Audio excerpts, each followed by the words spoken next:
И официјално започна кампањата излези за Европска Македонија на коалицијата од 100 партии, издруженија на граѓани, невладини организации и независни пратеници, чиј старт денеска го означи премиерот Зоран Заев. Тој испрати охрабрувачки зборови кон присутните и целокупната јавност во Македонија за еден месец да излезат и да гласаат позитивно. Потсети на референдумот од 1991 година и порача дека референдумот на 30 септември е втора независност на земјава. Јас сум убеден дека и ВМРО ДПМН, која долго време е поборник за нашата интеграција во Европската Унија и НАТО, има силни причини да се приклучи.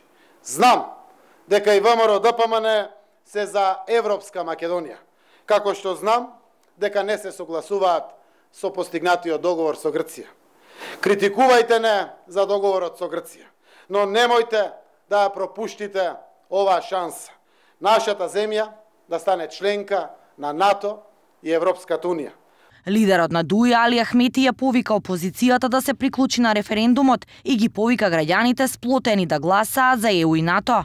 Времето за лидерство е сега, времето за храброст и политичка визија е сега. Нема место за калкулации нити за двоумења. Сите заедно, позиција и опозиција, млади и стари, жени и мажи, сите без исклучок, треба да му се придружиме на победничкиот корван за една потполна интеграција во државата, со еднакви права во НАТО и Европската Унија.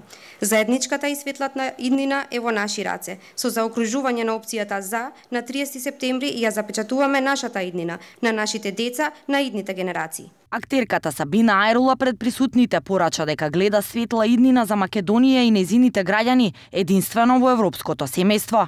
Љубовта кон моите сограѓани ме доведе јасно и недвосмислено да го кажам својот став. Мојот став е дека мораме да тргнеме по патот на Европска Македонија. Пред денешниот официјален почеток на кампањата за референдумот на 30 септември предходеше лидерската средба на иницијатива на премиерот Заев која се одржа синоќа, а на која представниците на партиите кои го поддржуваат референдумот ги осогласуваа ставовите за тоа како ќе се води кампањата. На средбата присуствуваа лидерите на ДУИ, НСДП, ДПА, Дом, Демократски сојуз, Обединети за Македонија, ПЕИ и Достоинство, додека Билјалка самиот Беса најави дека ќе го поддржат референдумот, но ќе водат одвоена кампања од владеачкото мнозинство, бидејќи се опозицијска партија.